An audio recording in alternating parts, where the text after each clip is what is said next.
Muy buenos días, ¿cómo están? Bienvenidos, estamos comenzando Agenda Constitucional en estas semanas claves. De hecho, tuvimos ayer una jornada clave porque se votaron las normas transitorias en primera instancia, varias de ellas fueron aprobadas, otras rechazadas, tienen una oportunidad para volver al Pleno, para comenzar justamente conversando, explicando qué es lo que pasó. No, hay cosas bien relevantes que se van a discutir en los próximos días. Vamos a estar, como siempre, comentándolas con Sebastián Soto, profesor de Derecho de la Universidad Católica. Sebastián, ¿cómo estás?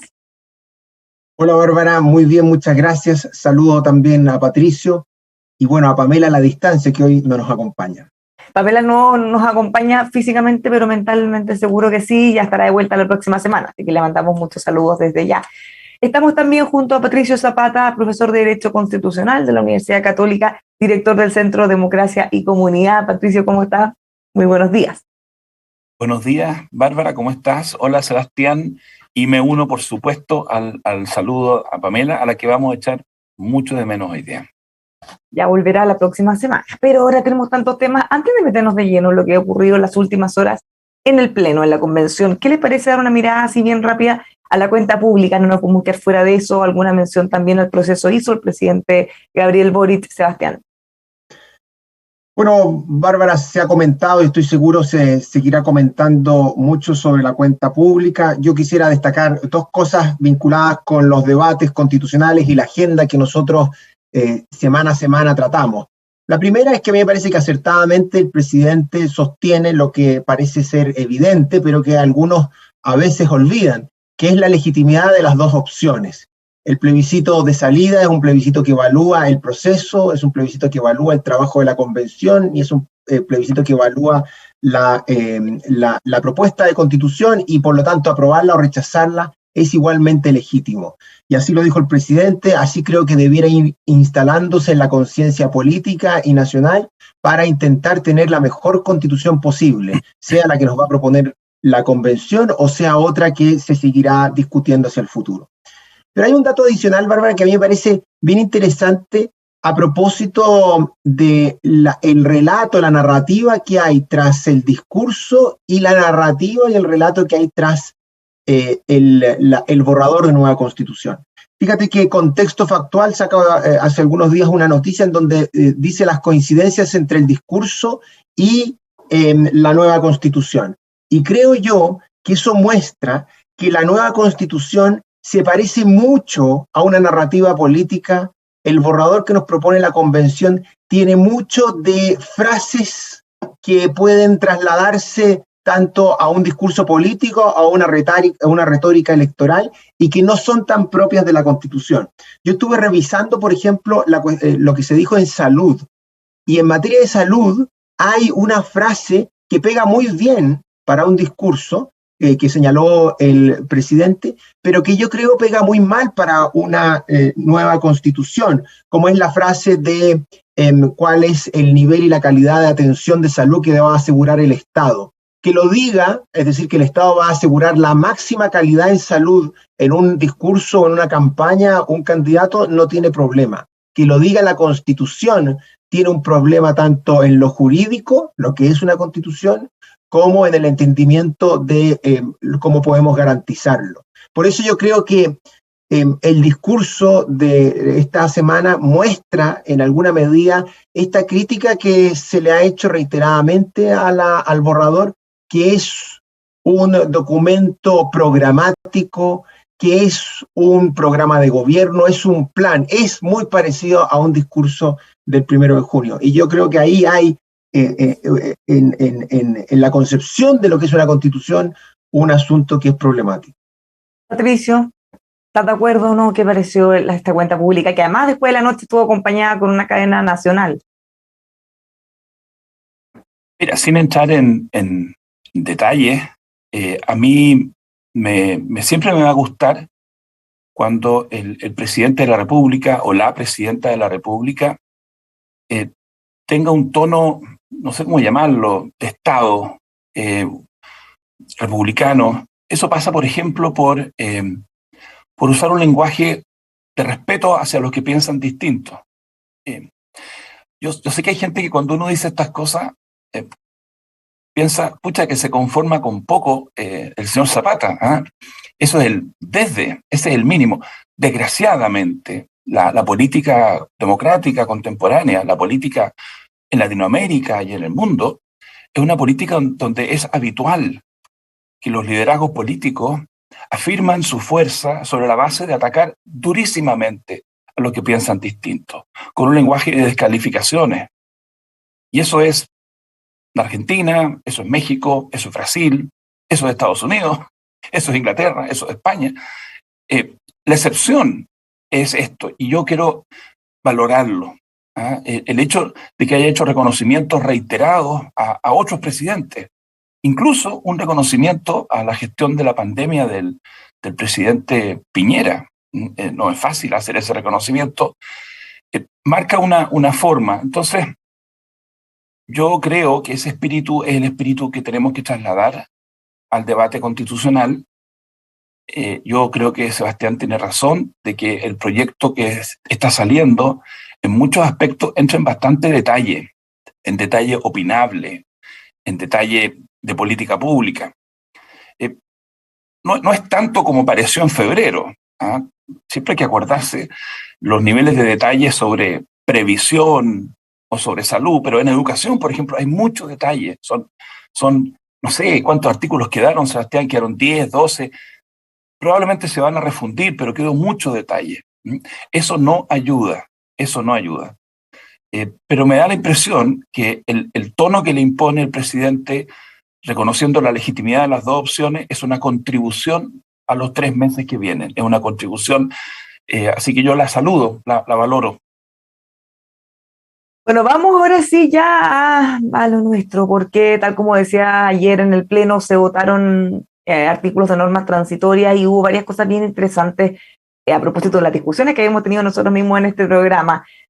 Rechazaron, para partir por una, rechazaron que el quórum para hacer reformas constitucionales sea de 2/3 para este Congreso actual y que cambie después desde el próximo. Eso, para ser bien riguroso, fue rechazado inicialmente, tiene que reformar la propuesta y la van a volver a votar una vez más en el Pleno. ¿Qué les parece esto desde el punto de vista de lo que pasó y qué esperan que pase, qué esperan que cambie, Sebastián? Efectivamente, Bárbara, el quórum fue uno de los temas que discutimos largamente la semana pasada y creo que van a seguir discutiéndolo en la convención. Como bien dices tú, volvió para segundo informe de la Comisión de Transitorias y aparentemente la Comisión de Armonización también va a pronunciarse sobre eso. Yo aquí creo que al menos me gustaría decir 3 cosas. La primera es que lo que está haciendo la Comisión de Armonización es reglamentariamente discutible. La Comisión de Armonización está pronunciándose sobre un asunto que el Pleno rechazó, o sea, porque era una mala idea, porque no hubo acuerdo político, porque se negoció mal.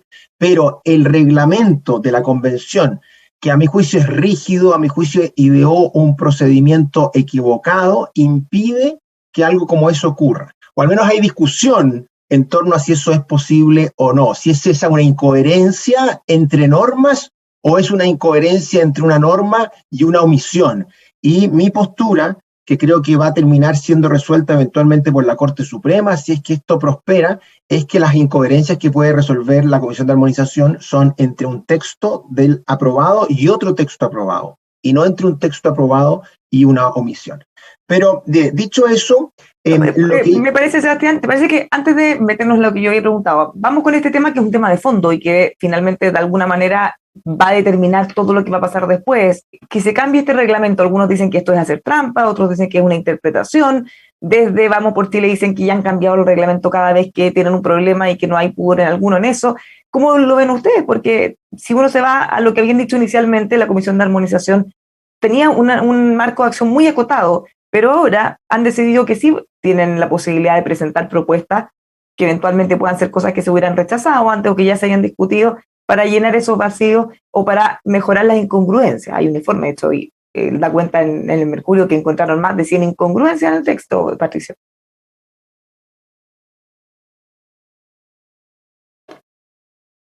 Hay cosas que la convención no puede hacer. No puede saltarse la constitución política.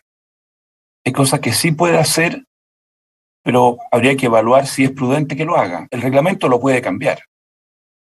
Yo creo que eso es obvio, digamos. El reglamento es algo que decidió en su momento la convención y está en sus manos cambiarlo. Pueden haber buenas razones para no irlo cambiando en el camino, en términos de la estabilidad del proceso, la confianza, la seguridad. Yo en principio no sería partidario de hacerle cambios al reglamento, menos a esta altura. Hemos hecho la crítica a algunas cosas de funcionamiento del reglamento, pero bueno, ya eso se decidió en su oportunidad. En la cuestión concreta sobre el quórum de reforma constitucional permanente, yo creo haber planteado hace unas 2 o 3 semanas que yo efectivamente advierto una incoherencia. A mí me parece que bien evidente, aunque uso la palabra evidente con mucho respeto para quien pueda pensar distinto. A mí me parece una incoherencia muy evidente que resulte más difícil en la Constitución permanente modificar ciertas leyes que modificar la base constitucional de esas leyes. Puede ser este proyecto un proyecto muy original, muy creativo, pero la creatividad no puede llegar al punto tal de desconocer la idea de rigidez y supremacía propia y distintiva de una norma constitucional respecto a una norma legal. Entonces hay una inconsistencia. Se puede arreglar de varias maneras. Entonces yo creo que la Comisión de Armonización tiene que proponer una fórmula que haga que la reforma de la norma constitucional sea al menos, tan difícil como la reforma de estas leyes importantes. Son como 6 o 7 materias de ley que la otra vez conversamos acá.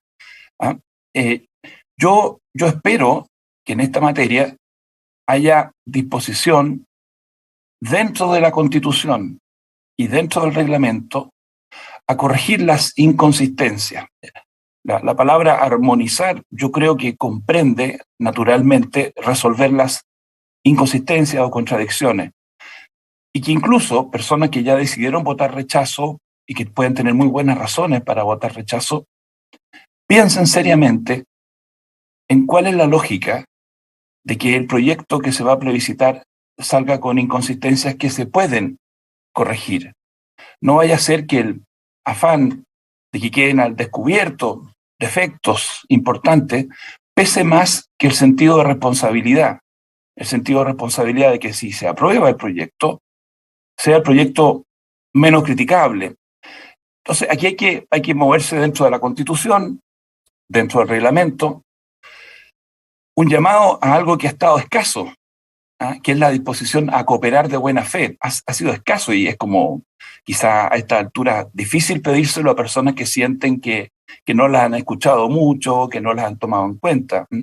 Pero yo creo que cualquier empecinamiento en que ojalá que este defecto siga ahí, que no se corrija porque este es un argumento más que vamos a usar, no prime sobre la idea de corregir lo que se pueda corregir, porque ni más ni menos que estamos hablando del futuro constitucional chileno. Yo quiero pensar que a partir del 5 de septiembre, gane el apruebo o gane el rechazo, va a haber que hacer un conjunto de cosas importantes. Entonces, mientras mejor quede la situación en una y en otra opción, más fácil hacer esos cambios. En resumen, Bárbara, yo creo que hay un margen ahí en la Comisión de Armonización y no quiero que dejemos de referirnos después a la votación sobre los 2/3 para la transición, porque eso creo que merece también... No, eso merece, lo vamos a abordar de todas maneras, pero preferí partir por esto porque es un tema estructural que tiene que ver con todo lo que va a ocurrir. Así que de todas maneras lo vamos a abordar, Sebastián. No, Bárbara, muy corto porque, bueno, ya con Patricio tenemos posiblemente una eventual discrepancia en la cuestión reglamentaria, pero dejemos eso de lado, porque la otra vez Patricio hizo el punto sobre esta incongruencia y pese a que pudiera no creerse, yo reflexioné al respecto y he pensado sobre si es que hay ahí una incongruencia. Y yo quiero sostener que no la hay. Si es que interpretamos el planteamiento de Patricio, yo creo que tenemos que pensar en la regla tal cual está, es decir, la Constitución se modifica con quórum simple, salvo ciertas materias sustanciales que se modifican con quórum de 2/3 o por la vía de un referéndum. Yo creo que tenemos que pensar desde la perspectiva teórica. Entonces, las constituciones tienen supremacía y tienen rigidez. La supremacía no está en duda, cualquiera sea el quórum de modificación. No está en duda que cada norma ahí tiene supremacía. Y respecto a la rigidez, una regla como esa no la encuentro incongruente. Una regla como esa, ¿qué es lo que nos está diciendo? Nos está diciendo que no tiene rigidez aquellas cuestiones programáticas de la nueva constitución o del borrador. No tiene rigidez. ¿Y por qué? Bueno, precisamente porque son programáticas, porque debieran ir cambiando regularmente. Pero donde sí hay rigidez es en los cambios sustanciales, lo que quiera que ello pueda significar, ya criticamos esa ambigüedad, pero en fin, ahí hay rigidez en los cambios sustanciales a las instituciones fundamentales del Estado de Derecho. Y entonces yo no veo tal incongruencia ni siquiera en la teoría. La rigidez es acotada a cuestiones sustanciales, la no rigidez, el quórum simple, es libre para toda esa cantidad de declaraciones y normas programáticas que tiene este borrador. Por eso entonces esa sería mi reacción o mi reflexión a esa incongruencia que ilumina Pato y que yo considero no sería tal. Yo también he reflexionado harto al respecto y a propósito de lo que acaba de decir Patricio, porque van a haber tentaciones. Hay una disyuntiva de fondo aquí que es bien importante, porque tal como dice, se detectaron estos problemas, sean incongruencias, sean vacíos, lo podemos denominar como sean, probablemente muchos lo puedan calificar como falencia del texto que tenemos actualmente. Entonces, ¿qué va a pesar más en el ámbito político, en la disposición que tengan todos de hacer esos cambios?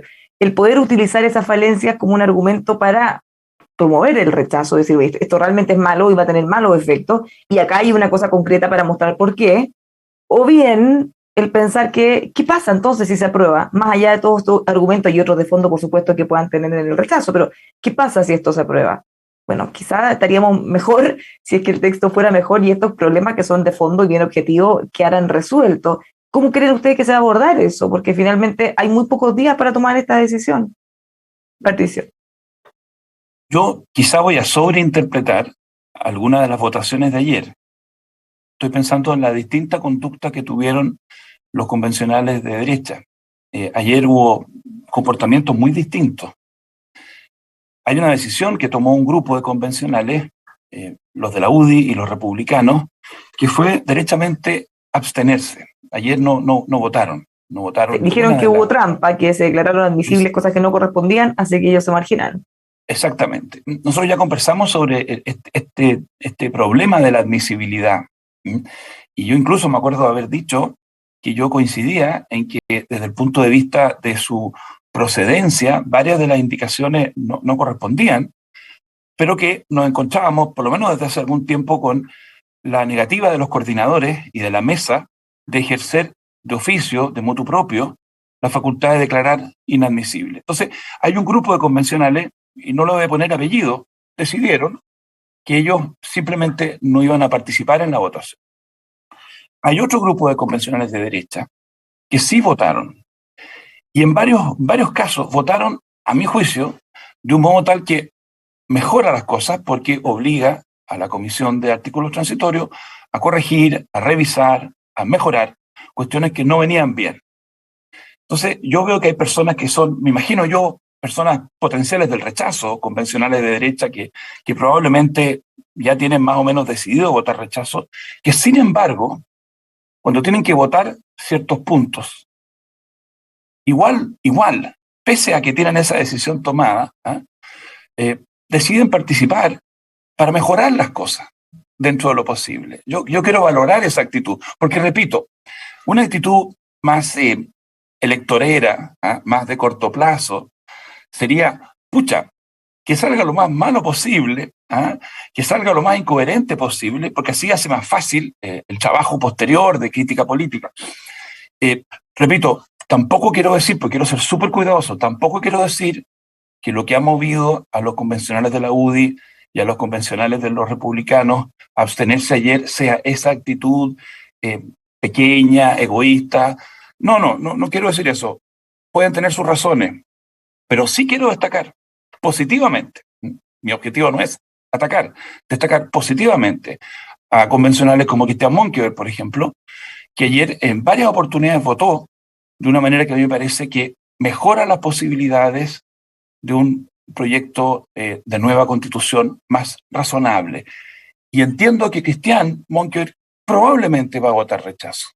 Es el tipo de conductas que hay que alentar, así como criticamos tan duramente cuando hay conductas de los convencionales que son un poco sectarias, un poquito cerradas, y yo creo que hay que valorar cuando hay conductas de ese tipo. Bueno, hagamos ahora el link directo de los 2/3 con lo que estamos conversando, porque justamente este cambio de interpretación del reglamento o posibles cambios de las normas o las reglas en cómo se va a poder proceder, sin duda puede ser lo que ha motivado que varios convencionales que antes aprobaron esta norma de los 2/3 de restricción para las reformas constitucionales al actual Congreso, la rechazaron ayer. Fernando Atria, por ejemplo, uno de ellos, entre varios otros, se rechazó. Ahora vámonos directamente a eso, Sebastián. Antes de entrar, yo estoy de acuerdo con Patricio, Bárbara, en que nosotros tenemos que hacer y perseverar hasta el final, y no solo nosotros, sino que principalmente los convencionales, en que este borrador sea, digámoslo, desde donde se mire, lo menos malo posible o lo mejor posible, y no solo porque yo creo que ninguna norma específica va a definir el resultado de la convención, sino que porque yo creo que hay que tener la mirada larga. Y la mirada larga es que un texto que se va a plebiscitar, uno debe hacer lo imposible para que incluso en esas cuestiones menores intente mejorar siempre dentro de las reglas y todo lo que hemos conversado. Así que yo en eso estoy de acuerdo en perseverar. Ahora, yo empatizo en parte con lo que ha hecho los convencionales de la UDI, porque también hay una tensión que yo imagino debe ser ya un hartazgo frente a toda la forma como se ha dirigido esto. Pero en fin, simplemente para hacer el punto. Ahora vamos para terminar el punto, Sebastián, no lo puedo decir. Probablemente algunos, después cuando miremos en la historia, estas posturas que en un momento fueron muy molestas o muy críticas, sin duda en alguna forma contribuyeron también. Hay temas que en un principio eran bastante más radicales y se han ido moderando, no sé si cada uno verá al punto que quiere o no, pero en el mismo caso de los pueblos originarios, después hablemos, las cosas que se aprobaran en las primeras votaciones son muy distintas de las que después se terminaron rechazando las últimas. Entonces, incluso en la mirada después a largo plazo de estas posturas, seguramente en algo contribuyeron también para mover un poquito el péndulo de cómo partido. Así es, seguramente yo por eso creo que por eso empatizo, como digo, con esa posición que hay que mirarla en la historia larga. Pero vamos ahora sí a los 2/3. Bueno, yo celebro que ya se haya instalado la idea de que un candado que afecte a este Congreso en particular es una cuestión inaceptable. No solo es poco democrático, no solo mira con desconfianza una elección que ocurrió hace tan solo algunos meses, sino que la verdad es una forma demasiado burda de intentar instalarse con soberbia, como a veces lo hace la convención, sobre un Congreso que es igualmente representativo y legítimo. Y por eso entonces a mí me parece que se haya rechazado la norma que fijaba este candado de 2/3 por el lapso que queda hasta el 2026 es una buena noticia. Otra cosa es discutir cuál es el quórum general de modificación de la Constitución, que si es que alguien quisiera proponer 2/3, yo creo que esa es una regla en el mundo que existe y que podemos discutirla. Pero generar un espacio por la deslealtad que, según señaló el convencional Fernando Atria, pudiera tener este Congreso con la nueva Constitución, me parece que es una muy mala noticia, porque lo que la Convención le propone a la ciudadanía es un texto que siempre va a poder ser reformado. Y esta Constitución o este borrador necesariamente va a tener que ser reformado en una serie de aspectos para que en el tiempo, si es que llega a aprobarse, se consolide como una casa de todos. Por eso entonces a mí me parece que es correcto lo que ocurrió ayer y yo esperaría que la Convención o la Comisión no insista en fórmulas como esa que fijen reglas especiales para los actuales representantes legítimos de la ciudadanía en el Congreso. ¿Qué espera que pase con esta norma? Patricio, Sebastián. Patricio, bueno, vinimos hacia atrás igual que Sebastián y ¿qué espera que pase? Sí, pero déjame valorar, porque, claro, aquí hay que hacer una distinción. Lo que algunos convencionales quieren en algún momento y lo que la convención decide. Son dos cosas distintas. Lo que algunos convencionales han propuesto, lo que algunos convencionales quieren, a veces son bastantes, y lo que la convención decide. Esto los abogados tenemos clarísimo la diferencia entre la voluntad de los miembros de un órgano y la voluntad del órgano. Entonces, yo creo que tenemos que empezar ahora a distinguir las críticas.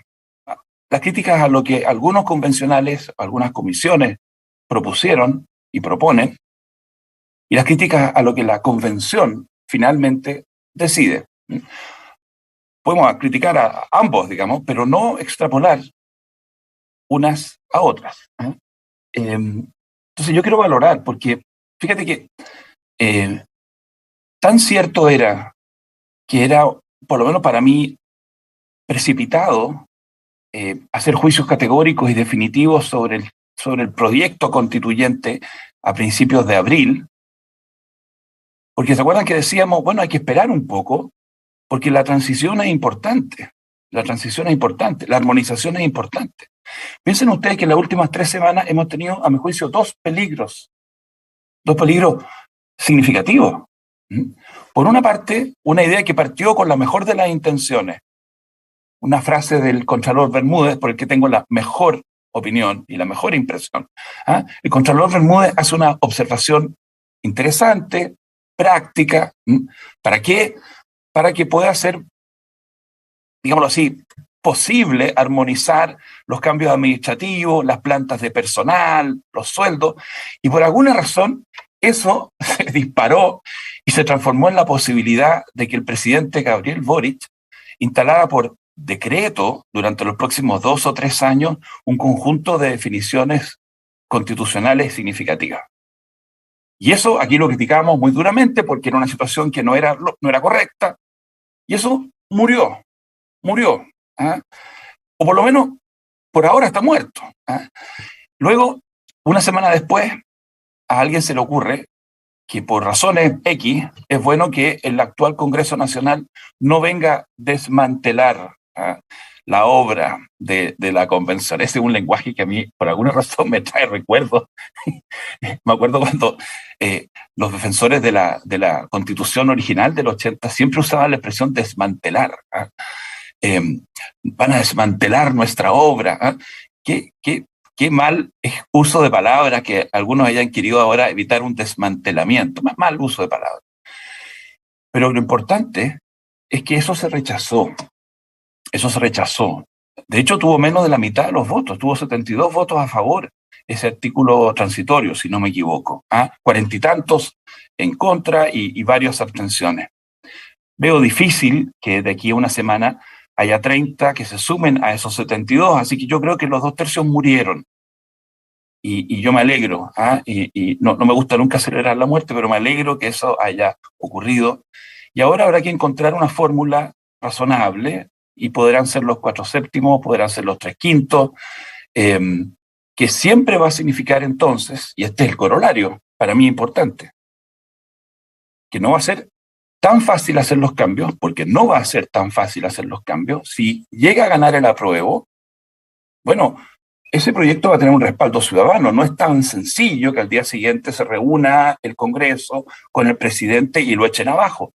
Y no es tan sencillo tampoco llegar a 4/7 o 3/5 por la estructura que tiene el Congreso, ¿no es cierto?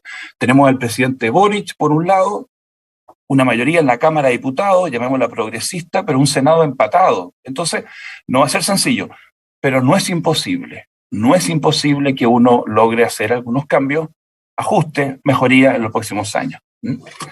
Así que yo creo que es una gran noticia,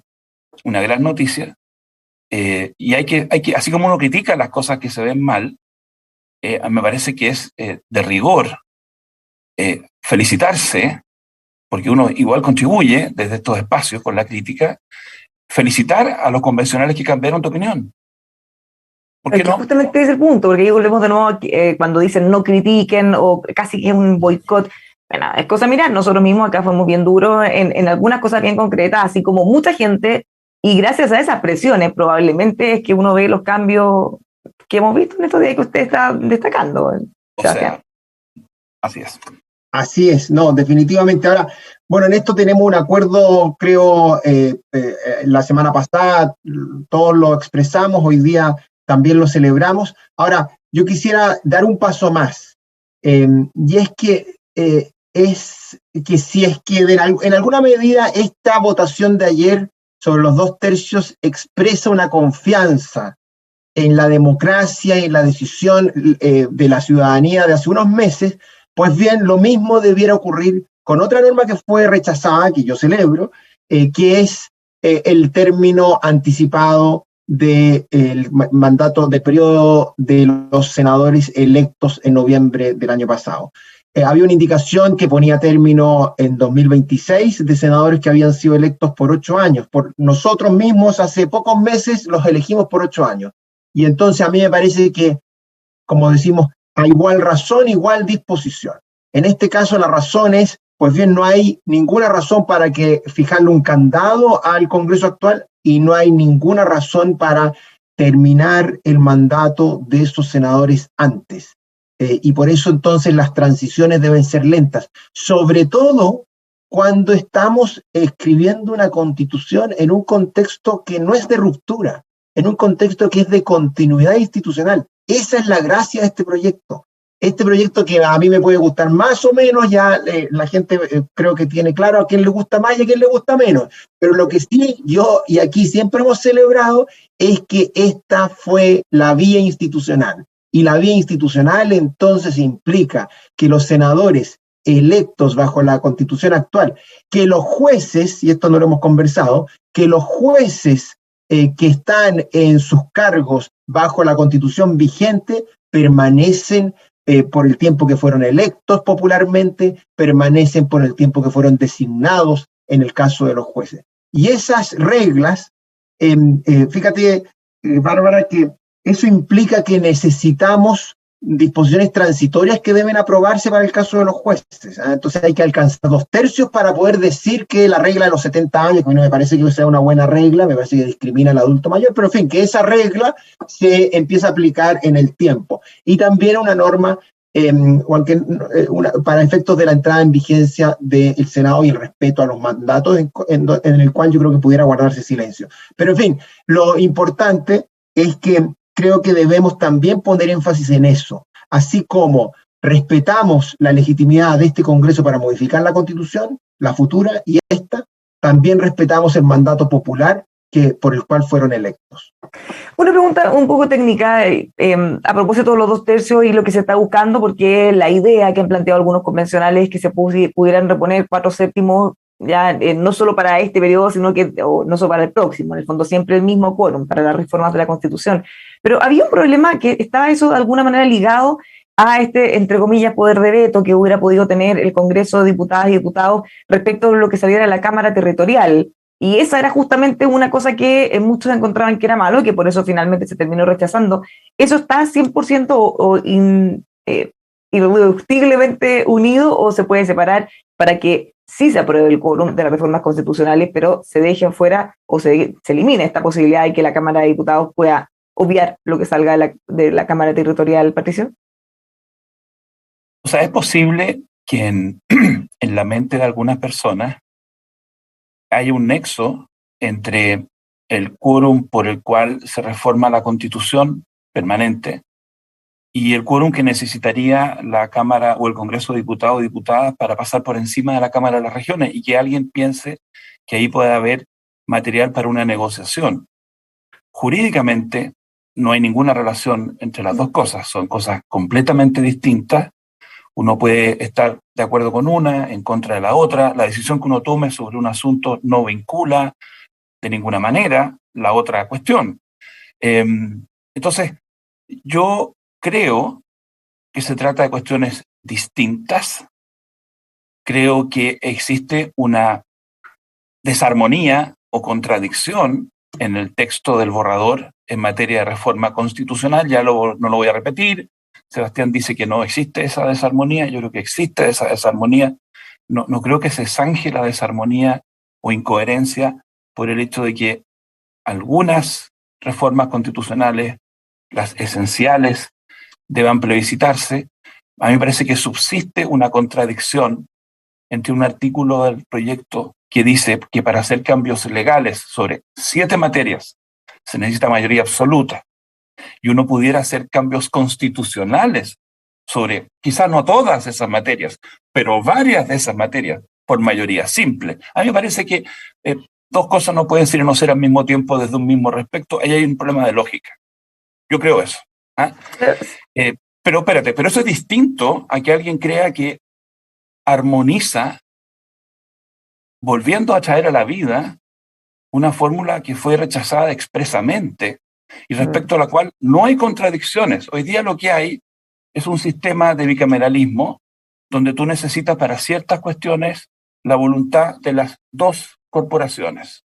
O sea, en ese aspecto no hay ninguna duda, entonces no habría ninguna excusa para tratar de reflotar esa norma, digamos. O sea, yo estoy abierto a que alguien me explique cuál sería la incoherencia con qué, pero yo no veo ninguna incoherencia.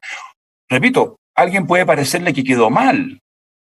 O sea, alguien puede decir, pucha, es absurdo que tenga el mismo poder. No quedó tan asimétrico como le hubiera gustado. Claro, y así habrá muchos artículos que a alguien le parezca que no quedaron bien, pero creo que va a tener que hacer un esfuerzo creativo mayor, que todavía no lo he visto. Creatividad, lo que más hemos visto en la convención. Bueno, sí. Hasta los últimos minutos, porque cosa de mirar ayer las normas que se habían presentado en la transitoria, Sebastián. Yo estoy de acuerdo con Patricio en esto último, en el sentido que las reglas de procedimiento legislativo son reglas de procedimiento legislativo y el quórum de reforma constitucional es quórum de reforma constitucional. Por lo tanto, hay ahí una autonomía entre cada una de esas normas y no creo que puedan entrecruzarse para argumentar una incoherencia. Ahora, sin ánimo de seguir en esta discusión sobre si es que hay o no incongruencia en el quórum de reforma constitucional versus el quórum de reforma legal para ciertas instituciones, yo creo que no la hay por las razones que doy, porque esta es una constitución que es programática y por lo tanto ahí no hay rigidez. Ahí no hay rigidez. Pero una solamente para cerrar, es muy notable que en nuestras últimas constituciones, siempre en el capítulo de reforma, las nuevas constituciones han cometido errores. La Constitución de 1980 cometió un error que ha llevado a algunos a decir que eso motivó el acuerdo político que alcanzó Carlos Cáceres y Patricio Aylwin, vinculada con el plebiscito del 89. Y ese error fue que no se incluyó dentro de los capítulos con quórum más alto al capítulo de reforma constitucional, que entonces quedaba con un quórum más bajo. Esa omisión hoy día nosotros la apreciamos de otra forma. Hay también una omisión en los capítulos de reforma. Entonces parece que en nuestro último medio siglo nos acompaña esta especie de trauma, no digamos trauma, no exageremos, esta especie de errores en los capítulos de reforma una y otra vez. Una cosa que no hemos comentado, y no sé si será un detalle relevante o no, es que sí se establece que si quisiéramos tener, hemos estado hablando todo respecto a reforma, a la probable actual nueva constitución, pero no hemos hablado que ellos plantean que la única forma de hacerla de nuevo, o partir de nuevo, es con una asamblea constituyente. Eso ha pasado bien colado, y no sé si es tan irrelevante.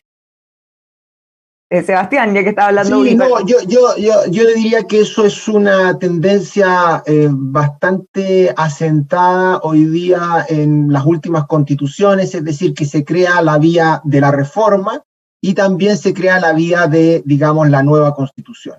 Y para eso, este borrador propone distintos caminos, referéndum o iniciativa popular con cierto quórum alto, acuerdo presidente-congreso con otro quórum o acuerdo de solo el Congreso con un quórum distinto. Y yo no miro creo que es parte de la tendencia, creo que puede no ser el mejor camino, pero sí hay que reconocer que es una vía institucional para dar cabida a una discusión del mañana, que es la discusión de la nueva Constitución, si eventualmente esta se llegara a aprobar. Todas estas discusiones que hemos tenido respecto a si se cambia o no el reglamento para armonizar, generalmente ha estado ligado a esto de los quórums, que hemos hablado ya en alta profundidad, pero ha surgido otro tema, que los mismos convencionales, el vicepresidente de la convención ha señalado que también ve una incongruencia importante, y es que en algún momento en el texto se habla de consulta y en otros se habla de consentimiento a pueblo originario, y que eso también debería ser de alguna manera armonizado, elegir uno u el otro. Esto fue también secundado por la convencional Bárbara Sepúlveda, entre varios otros. ¿Qué le parece a usted? Esto sí estaría, porque aquí claramente hay una incongruencia. Si uno habla de consulta y otro habla de consentimiento, son términos que implican cosas distintas, Patricia. Mira, yo trato de hacer memoria, llevamos 40 y tantos programas, o no, más o menos, y yo recuerdo haber dicho que esta idea de que se requería el consentimiento admitía dos lecturas. Una, que efectivamente, creo yo, es muy, muy incoherente con la idea de las consultas, y además muy, muy contraria a lo que exigen los tratados internacionales sobre la materia. Acordémonos que pasan a ser parte integral de la nueva Constitución, los eventuales tratados internacionales sobre derechos humanos. Una es la que dice, mira, cada vez que tú vas a tomar una decisión de cualquier tipo, política, administrativa, una obra pública, que afecte los derechos o intereses de un miembro de un pueblo originario, tú necesitarías no solo consulta, que es la regla hoy día, sino que además necesitarías el consentimiento de los representantes del pueblo originario. A mí me parece que esa interpretación es sistemáticamente equivocada. ¿Para qué hablar de consulta si tú vas a necesitar consentimiento? Se vuelve redundante. Si tú necesitas consentimiento cada vez que vas a hacer algo que afecta a un miembro de un pueblo originario, se vuelve redundante hablar de consultas. O sea, consulta y consentimiento, no. Tienen que ser dos cosas distintas. Distintas no solo ni principalmente en el carácter de la voluntad que tú pides, no. ¿Cuál es el motivo que gatilla la consulta y cuál es el motivo que gatilla el consentimiento? No puede ser el mismo. Por lo tanto, la interpretación que yo haría sería que el consentimiento es para aquellos casos en que la Declaración Universal de las Naciones Unidas sobre Pueblo Originario, que fue firmada por Chile, aprobada por Chile hace 20, 25 años atrás, establece los casos en que tú como Estado no puedes hacer ciertas cosas con un pueblo originario, con un pueblo indígena, sin el consentimiento de las autoridades legítimas de ese pueblo. Y son casos que van más allá de que tú vas a pasar un camino cerca de una casa donde vive una persona de un pueblo originario. No, es cuando tú vas a desplazar completamente a un pueblo. Esa declaración fue hecha a propósito de prácticas del Estado de Nicaragua y del Estado de Ecuador, con poblaciones completas, afectando el asentamiento o la relación de un pueblo con una olla hidrográfica, Entonces, a mí me parece que hay una manera en que los profesores y los jueces podríamos, desde la estricta lógica jurídica, resolver esto adecuadamente, sin caer en el absurdo de que tú tengas un consentimiento obligatorio para lo que hoy día existe la consulta. Ahora, si esto se puede resolver por armonización sin que genere algún tipo de descalabro, si se puede resolver en forma civilizada y conversando, mejor, ¿ah? Aclarándose en los términos en que yo lo he explicado, o Sebastián, en otros que a alguien le ocurra. A mí, yo creo que este tema es un tema fundamental que muestra las complejidades de una constitución ambigua, muchas veces contradictoria, una constitución que jurídicamente nos va a traer muchos problemas de interpretación.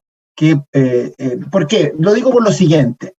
Ayer en un programa que se llama Radiografía Constitucional, que es bastante bueno, quiero decirlo, no tanto como pero también es bueno. No, por supuesto.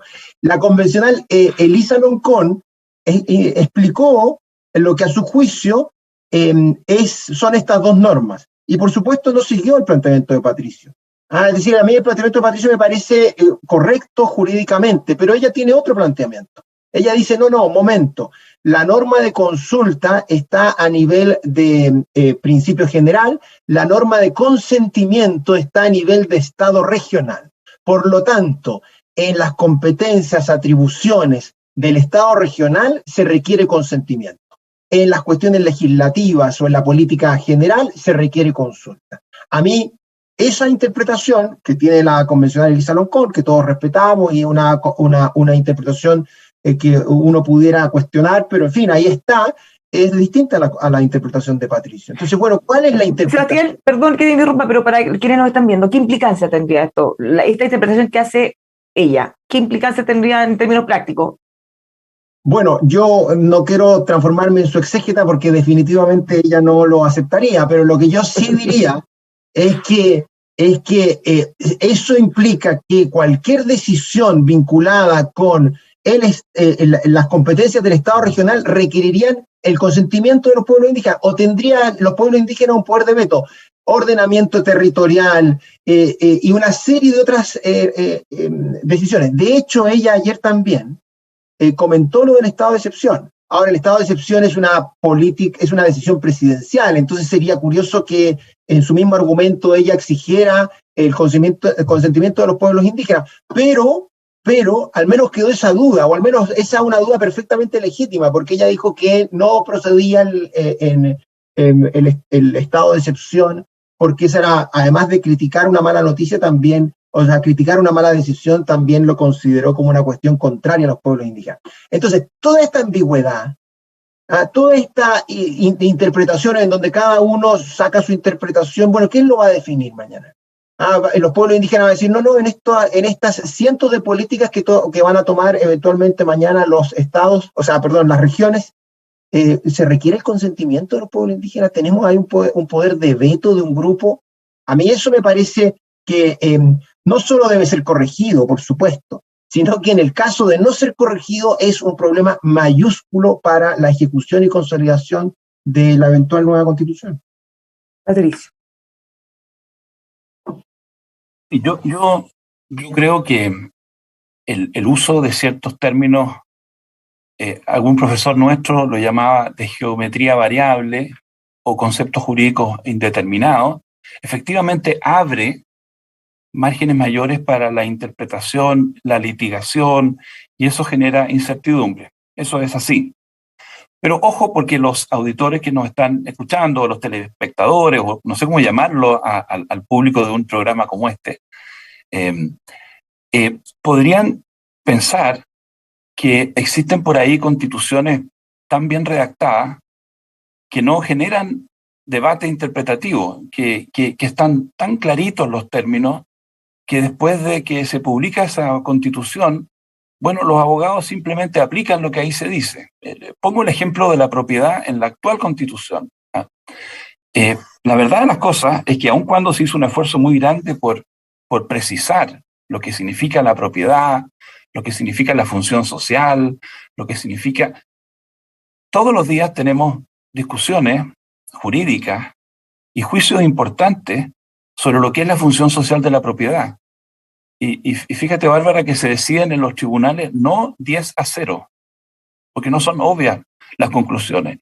Las más grandes discusiones sobre propiedad privada en Chile en los últimos 25 años se han decidido 6-4. Por ejemplo, estoy pensando en el tema de los monumentos nacionales, si la ley de monumentos nacionales viola o no la propiedad privada, o colocarle un cambio legal al precio que cobran las empresas de transmisión eléctrica. En fin, digo esto para que tampoco ocurra, porque sería un error grave, que alguien pidiera a cualquier texto constitucional una completa claridad y que le ofrezca a los ciudadanos la seguridad de que con esa redacción no van a haber juicios, no van a haber litigios y no van a haber debates.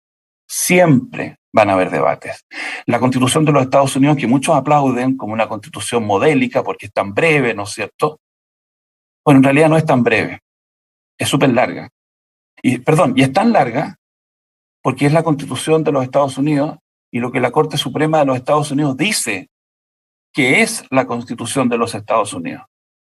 De hecho, yo creo que es lejos la Constitución que más le debe a la interpretación de los tribunales. Entonces, hay gente que cree, quizás equivocadamente, de que si hiciéramos una Constitución como la de Estados Unidos, muy escueta, muy breve, no tendríamos riesgos de seguridad jurídica.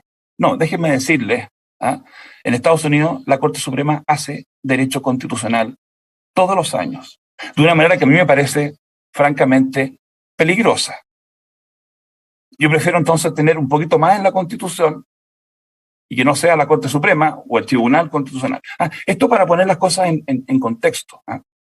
Bueno, a propósito de esto, que estamos hablando por lo originario, y Sebastián, para que puedas terminar eso, pero te agrego otra cosa. Es una norma que se rechazó, pero que generó mucho revuelo ayer. Se rechazó en primera instancia, también vamos a ver cómo vuelve después.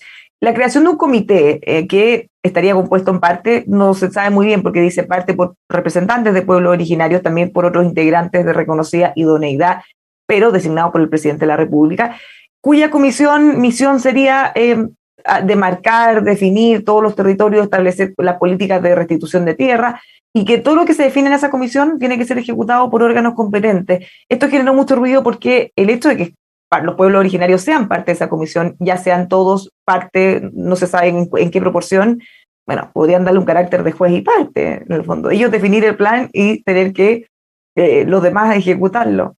Eso lo retrasaron, vamos a ver qué vuelve después, Sebastián. Definitivamente, a mí me parece que esa indicación no podía prosperar. Antes de explicar por qué, quiero tomarme de la pregunta anterior que me hiciste porque me parece que es muy acertada, porque todos estamos de acuerdo que las constituciones abren preguntas interpretativas. Patricio lo dijo y no cabe ninguna duda. Lo que pasa es que uno debe intentar que las nuevas constituciones no creen más problemas, sino que intentar solucionarlos, ya que toda constitución abre preguntas interpretativas. Bueno, intentemos cerrar las más posibles que podamos adelantar. Y aquí tenemos una evidente, consentimiento versus consulta. Entonces, en la interpretación de Elisa Loncón, tú ahora preguntaste, ¿qué puede significar eso en la práctica que para el gobierno regional se implique consentimiento? Y yo invito a quienes nos escuchan a leer el número 172 del borrador, que no sabemos qué artículo va a quedar, donde están las atribuciones del gobierno regional. Pues bien, si en todas ellas, que son hasta el momento 20, donde está no solo el ordenamiento territorial, sino que la implementación de políticas públicas, cuestiones vinculadas con la gestión de crisis, aprobación del presupuesto regional y tantas otras materias que se le entregan al gobierno regional, bueno, en ellas entonces va a ser necesario el consentimiento de los pueblos indígenas que habitan en esa región. A mí me parece que esa interpretación no es plausible en una sociedad democrática y por eso entonces esa norma debe ser corregida. Ahora, y con esto cierro, esa indicación que creaba esta comisión territorial indígena con integración autodefinida, entre un diálogo pareciera entre los pueblos indígenas y el presidente de la República, tiene además lo que tú señalabas, que al elaborar o al hacer todos sus catastros, mecanismos concretos de reparación y restitución, dice, y luego como que les manda una carta a los órganos competentes los que deben cumplir y ejecutar estos acuerdos. Y la verdad, entonces, esto lo que hace es crear una especie de supracomisión por sobre las autoridades, la burocracia habitual, los servicios públicos y eventualmente por sobre el Congreso también, uno nunca lo sabe, o incluso el Poder Ejecutivo, que deberán cumplir o deberían, para ser justos, cumplir estas decisiones. Y a mí ya la política de restitución me parece que llevarla a la Constitución es un error y por supuesto que una comisión como esta me parece que profundiza ese error, profundiza esa equivocación que siguió adelante la Convención al constitucionalizar una obligación de restituir y reparar y constitucionalizar un derecho de los pueblos indígenas a sus tierras ancestrales, lo que en alguna medida creo yo incentiva o puede incentivar toda una política o toda una práctica actual al margen del derecho. Patricio, algo en este tema para cerrar, ya no nos queda tiempo. Sí. Yo personalmente encuentro que no hay problema en que el Estado, a través de la Constitución, reitere un compromiso. Yo lo he recordado acá, el informe de Verdad Histórica y Nuevo Trato, una comisión que presidió Patricio Aylwin, propuesta por Ricardo Lagos, afirma, entre otras cosas, el deber del Estado chileno de restituir tierras a personas que fueron víctimas de un despojo. Y yo siempre invito a los partidarios de la propiedad privada a que respetemos la propiedad privada de todos y en todos los casos. Ahora, hemos hablado acá del riesgo de que esto quede en términos tan amplios que genere incertidumbre, que genere violencia, que genere Ya tenemos suficiente, terrible violencia en la macrozona sur. Entonces, la idea de que haya un catastro pronto, rápido, de que un año, que identifique cuáles son esas tierras sobre la base de pautas objetivas que tengan que ver con títulos de merced otorgados por el Estado de Chile y que luego fueron objeto de algún tipo de defraudación o de engaño o de violencia, es importantísima. Ahora, definir bien quién hace esta tarea. Esta tarea no puede ser, sin embargo, absolutamente definitoria, porque siempre tiene la persona que pueda ser el día de mañana objeto de una expropiación el derecho a reclamar ante los tribunales. Aquí la tarea de los tribunales es irrenunciable. Entonces yo entiendo una comisión de catastro como una comisión que fija un marco necesario para la paz social, para la estabilidad jurídica, para el orden de la región. Esa comisión tiene que dar garantía, pero no reemplaza a los tribunales de justicia. Y los tribunales de justicia, con el texto actual, el párrafo 256, tendrán que evaluar si el día de mañana una expropiación está debidamente fundada. Así que yo espero que se aproveche esta oportunidad para revisar la composición de esta comisión, que dé garantía y tenga un plazo quizá más corto, un plazo más breve. Aquí no podemos estar 5 años más discutiendo el ámbito de la restitución. Muchísimas gracias a los dos. Bueno, y una última cosa, solo la voy a mencionar porque ya se nos acabó definitivamente el tiempo. Se aprobó que la nueva Constitución, si es que es aprobada, entre en vigencia 10 días después de haber sido publicada en el Diario Oficial, y en ese acto se entiende también por derogada la Constitución Política de 1980. Muchísimas gracias, Sebastián, Patricio. Que tengan un muy buen fin de semana. Vamos a estar muy atentos a la próxima semana, es clave, así que estaremos aquí comentando todos los detalles. Gracias a ti, Bárbara. Que les vaya muy bien. Muchas gracias a los dos. Los dejamos todos invitados a seguir con nosotros minuto a minuto prácticamente lo que ocurre en la convención aquí en emol.com.